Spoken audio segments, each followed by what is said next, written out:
xubno ka mid ah guddiga difaaca dowladda Puntland ayaa jiida hore ku soo dhaweeyay cutubyo hor leh oo ka mid noqonaya howlgallada xoreynta gobolka Sool kuwaas oo ka soo ruqaansaday xerooyin ku yaala gobolka Nugaal.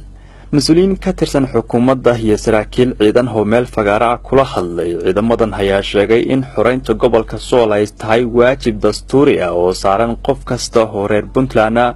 إسلامر كان عيدامدان هي قدان دونان واجب كودا قرن تليه هوريه قيبت بوليس كقبل كنوال عبد الرحمن أبشر قانقان يعني بنتلان تيفي وقور بيحيي عيدامدان عصوب يسوق غاريشيد قبل كسول قلنكي هوريه مالين نمدا أربعة ciidan kan waxay ka yimaadeen waa ciidankii argagixisay la dirirka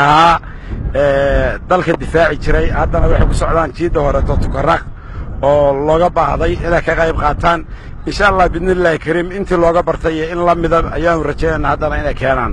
annaga iyagoo isku duuban ilaahay idankiis maxamed bileegele warbaahinta dowladda Garowe.